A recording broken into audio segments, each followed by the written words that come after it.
All right, today we're diving into what is almost always the very first move in a hacker's playbook, port scanning. Before any big, flashy attack happens, there's this quiet initial probe. It's really the start of a high-stakes digital cat-and-mouse game. So, how does a hacker's attack really begin? I mean, if you're picturing some massive, explosive assault on a firewall, you've got to think again. It's almost never like that. It's usually so much quieter. It's not about blowing a hole in the wall.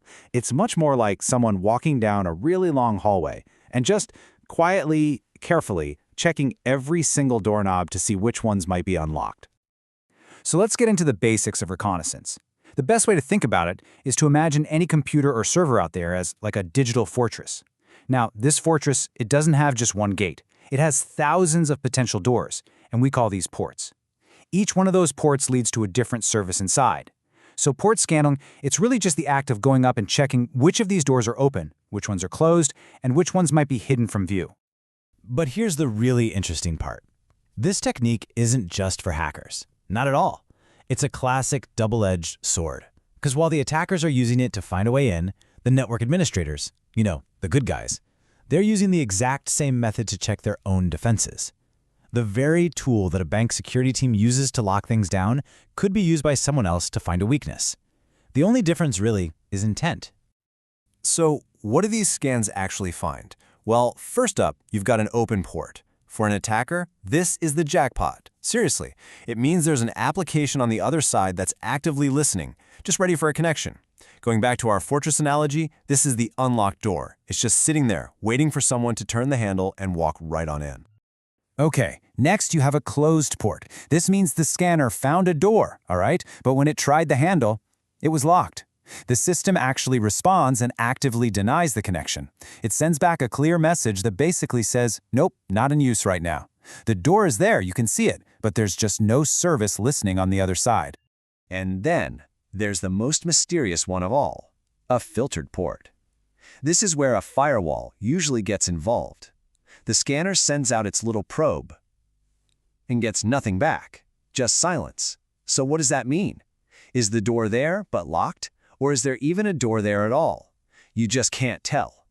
The firewall basically acts like a thick wall of fog, and it stops the scanner from getting any clear answer. Okay, so to actually perform these checks, you obviously need the right tools. And in the world of port scanning, there are really two titans that pretty much everyone in the field knows and uses. So let's talk about these weapons of choice. All right, so in one corner, you've got Nmap. That stands for Network Mapper. The best way to think of Nmap is like a high-powered sniper rifle. It's incredibly precise, it's powerful, and it's just packed with advanced features for when you're doing some serious reconnaissance. Then, in the other corner, you have Netcat. And Netcat, well, it's the Swiss Army knife of networking. It's simple, it's super flexible, and it's perfect for those quick, direct tasks. Let's zoom in on Nmap for a second, because it's really the de facto standard, and for good reason. See, Nmap doesn't just tell you if a port is open, oh no. It can perform all sorts of advanced scans, it can tell you the exact service and even the version of that service that's running. It can even make a pretty darn good guess at the target's operating system. And when you throw in its scripting engine, well, the possibilities are just about endless. And then you've got Netcat, the TCP/IP Swiss Army knife. It's just beautifully simple. If Nmap is what you pull out for a full-scale security audit, Netcat is what you use when you just want to quickly check a single connection. But hey, don't let that simplicity fool you. This little tool is still powerful enough to do things like transfer files or even set up a basic backdoor. Okay, so we've got the tools, but how do they actually work? What's going on under the hood? Well, it all comes down to crafting very specific, special network packets, sending them to the target, and then very carefully analyzing the reply you get back, or sometimes the lack of a reply. So, the most basic method, the one everyone starts with, is the TCP Connect scan. It's super straightforward and really reliable because it performs the full, polite, three-way handshake that computers use to talk to each other all the time. Think of it like a little conversation. The scanner sends a SYN packet, which is basically like saying, hey, can we talk? If the port is open, it replies with a SYN/AK, which means, yeah, sure, let's talk. And then the scanner completes the connection with an AK, saying, great, I'm listening. It's like knocking, waiting for someone to say, come in, and then opening the door all the way.